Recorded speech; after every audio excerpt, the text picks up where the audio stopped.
12월 18일입니다. 여러분 평안한 하루가 되시기를 바라고요. 그럼 우리 하나님 앞에 기도함으로 매일 예배 나아갈까요? 기도하겠습니다. 저희를 늘 지켜주시는 하나님 앞에 감사와 영광을 돌립니다. 12월이 시작되고 벌써 18번째 날을 맞습니다. 매일매일 크고 작은 일들이 우리에게 있지만 그런 일들 가운데서도 하나님은 여전히 저희를 지키시고 우리에게 필요한 것들을 공급해 주시는 분이심을 분명히 믿습니다. 정말로 간절한 것은 하나님이 우리에게 원하시는 삶을 우리가 어떻게 살아내 드리느냐 하는 것입니다. 오늘도 주의 말씀이 우리에게 이 삶을 살아가도록 힘과 능력이 되게 하시고 부족한 것들을 하나님 앞에 간구함으로 채우는, 그래서 오늘 한 날을 산다 할지라도 이 날이 하나님의 의미 있는 하루가 될 수 있도록 하나님 우리 가족들에게 힘과 능력을 더하여 주옵소서. 예수님의 이름으로 간절히 기도하옵나이다. 아멘. 함께 부를 찬송은 393장입니다. 오 신실하신 주. 함께 찬송할까요?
일용할 모든 것 내려주시니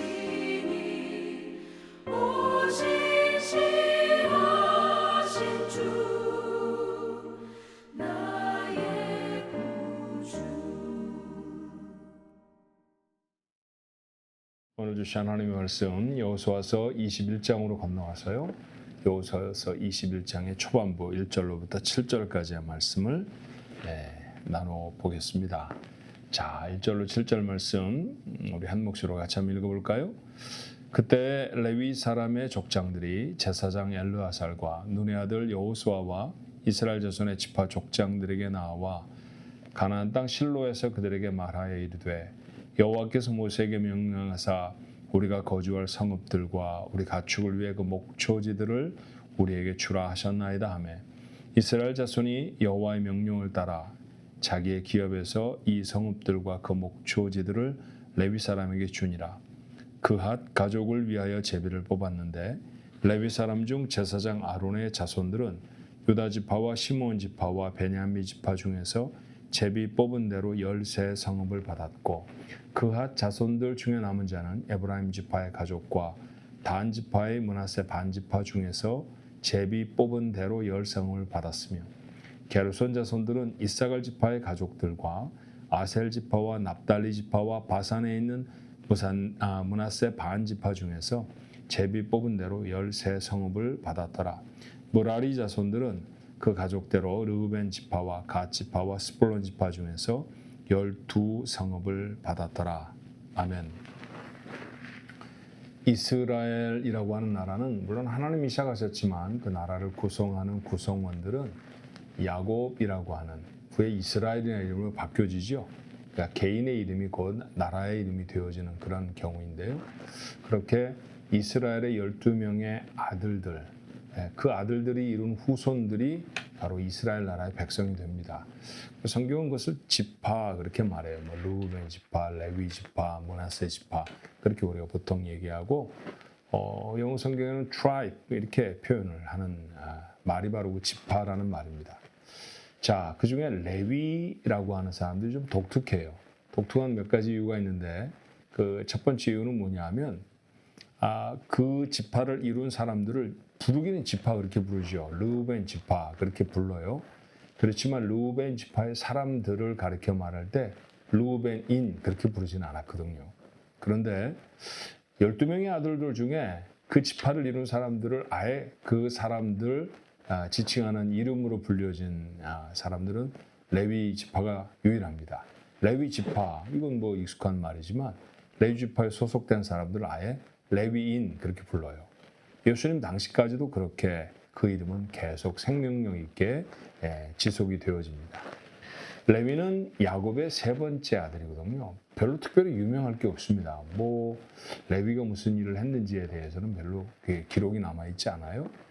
여동생이 그 지역에 지나던 지역에 추장의 아들에게 이렇게 욕보임을 당하죠. 그랬을 때 달려가서 그 누이 동생을 욕보인 사람들을 다 혼내준 굉장히 다혈질적이고 그렇게 공격적인 사람 그 정도 표현밖에는 성경 속에 기록되지 않습니다.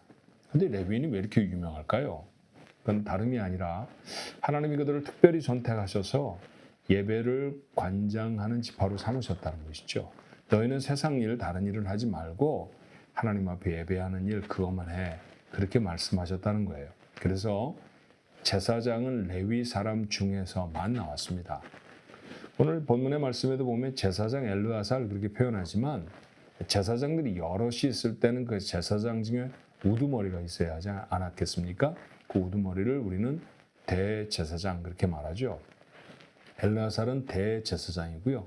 그 밖에 일반적인 제사장들은 모두 다 레위 지파 출신 사람들이었어요. 레위인들 중에서 제사장이 나왔다는 것이고 그래서 제사장은 거의 세습되어지는 그런 직책이기도 했습니다. 제사를 지낼 때만 제사장이 필요했던 건 아닌 거 여러분 아시죠? 가령 어떤 사람이 피부가 좀 이상해서 이게 피부병인가 문둥병인가 알려고 하면 그것을 확진하는 입장에 그런 위치에 있는 사람이 누구냐 하면 바로 이 제사장들이었어요.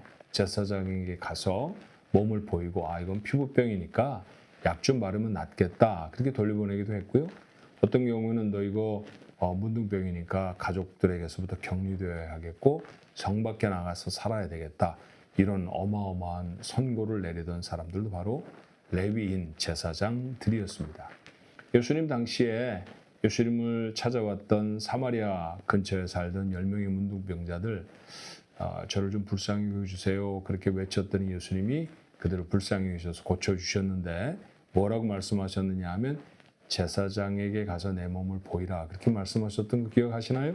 예, 그런 전통이 바로 유대인들에게 있었어요. 대단히 중요한 역할을 맡는 사람들, 바로 그 사람들이 레위 사람들이었습니다. 이 사람들은 평생 하나님의 전에서 예배를 드리고 찬양대를 하고 심지어 예배당에 문지기를 하고 그 다음에 율법을 백성들에게 가르치는 율법의 선생이 되어지고 이런 일들을 하면서 살아야 했기 때문에 세상의 일을 갖지를 못했습니다. 당시에 세상의 일이라는 것이 지금처럼 이 직업이 다양하지 않았기 때문에 보통은 목축이나 농업이었겠죠. 그래서 땅을 주지 않는다라고 하는 말은 다름 아닌 너희들이 세상에서 직업을 가질 수 없다라는 말의 다름이 아니었습니다. 맞아요. 그렇게 레위 사람들은 땅을 나누어 받지 못했습니다. 좀 속상했을 것 같지 않으세요? 전쟁을 치루었는데 그 전쟁을 끝내고 나서 그 넓은 땅을 팔레스타인이 그렇게 큰 땅은 아니지만 아무리 크지 않은 땅이라고 하더라도 그곳에 사람이 서면 여러분 땅은 광활하지 않습니까? 가나안 땅이 아무리 좁아도요 그 중간쯤 어디 서 있으면 땅 끝이 잘 보이질 않아요. 그렇게 큰 땅을 각각 너는 이 지파는 이곳 땅을 갖고 너희들 지파는 저쪽 땅을 갖고 뭐 이렇게 나눠줄 때 번번이 레위 사람 너희들에게는 땅을 주지 않는다 이렇게 말을 했을 때 그들이 속이 상했을지도 모르겠는데요. 그렇지만 레위인들도 가족을 거느리고 살았던 사람들이었기 때문에 어땠을까요? 그들이 살 집은 필요하지 않았겠습니까?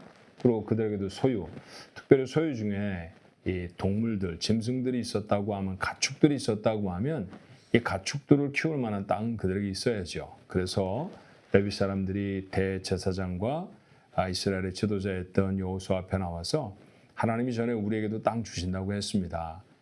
그것으로 기업을 해서 무슨 농사를 짓거나 목축을 하는 그런 것은 아니지만 적어도 살 집은 주셔야 할 것 아닙니까? 뭐 이런 요구였어요. 레위에게는 아들이 셋이 있었습니다. 첫 번째 아들은 게르손이고 두 번째 아들은 그핫, 어떤 곳에서는 고핫 그렇게 쓰기도 하지요. 그리고 무라리라고 하는 세 아들이었어요. 그 그핫이라고 하는 두 번째 아들의 소생 중에 아론, 첫 번째 대제사장이 나오고요. 그리고 지금 대제사장은 우리가 읽었던 여호수아서 21장 첫 번째 절에 있는 대로 엘르아살이라고 하는 아론의 아들입니다. 자, 이 집안들에게 그러니까 게르손, 그핫, 무라리 이런 가족들에게 땅을 나누어 주는 기록이 바로 여호수아서 21장의 말씀이에요. 근데 이 말씀을 읽으면서 여러분 어떤 생각을 하게 됩니까? 첫 번째는 하나님은 한 지파도 잊지 않으신다라는 생각이 들었습니다. 땅을 다 나누어 주시면서 혹 레위 사람들은 빠져버리나? 라고 생각했을지 모르잖아요. 그런데 레위 사람들을 빼뜨리지 않고 하나님은 그 사람들을 챙겨서 그 사람들도 살 땅을 주도록 이스라엘 백성에게 명령하셨다는 거죠.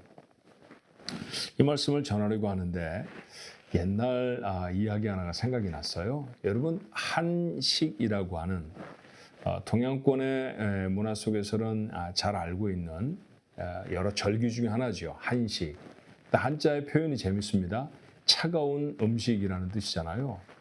한식에는 찬 음식을 먹는 전통이 있었습니다. 왜 그랬을까요?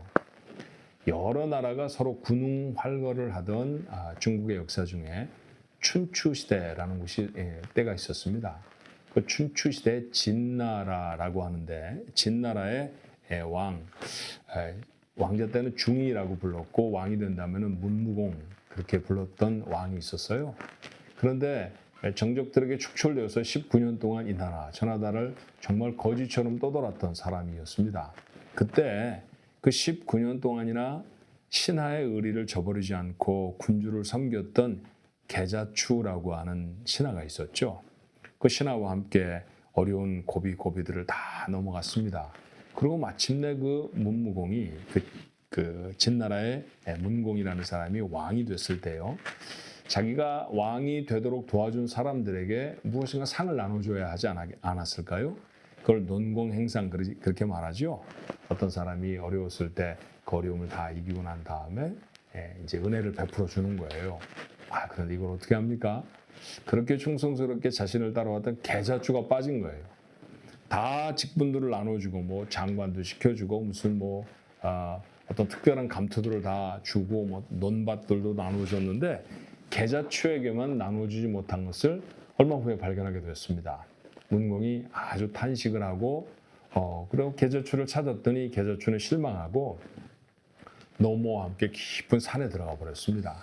그래서 군사를 풀어서요 그 산 밑에 가서 게자추님 나오십시오 나오십시오 이렇게 막 불렀죠. 그런데 그 소리를 들으면서도 단단히 마음이 삐뚤어져 버린 게자추가 나오질 않았어요.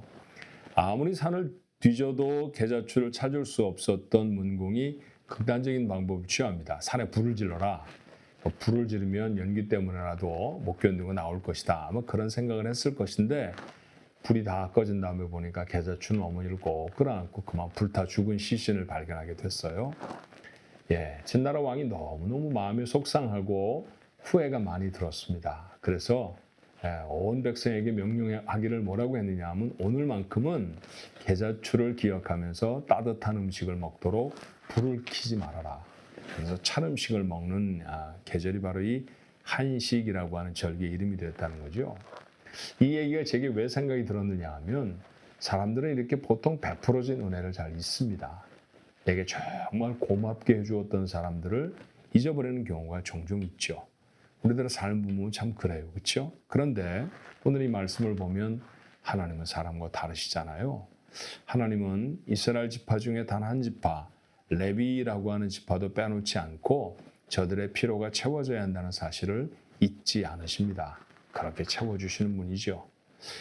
하나님은 사람의 수고 헌신을 절대로 잊지 않으시는 분이라고 하는 사실을 오늘 여호수아서 21장을 통해서 깨닫게 되지 않나 하는 생각이 들어요. 자, 레위 사람들은 모든 지파 속에 섞여져서 살았습니다. 48개의 성읍을 이스라엘의 지파대로 땅을 나누어 받은 모든 지파들이 그렇게 성읍들을 다 내주어서 48개의 성읍에 다 흩어져 나누어지게 되어졌죠. 이유가 뭐냐 하면 각각 그 지파 모두가 다 있는 자리에서 하나님을 예배해야 되는데 어떻게 예배해야 하는지를 가르치는 사람들이 필요하지 않았겠어요? 예배가 정말 중요했기 때문에 모든 지파의 그 예배를 관장하는 레위 사람들이 흩어져 살아야만 했던 것이죠.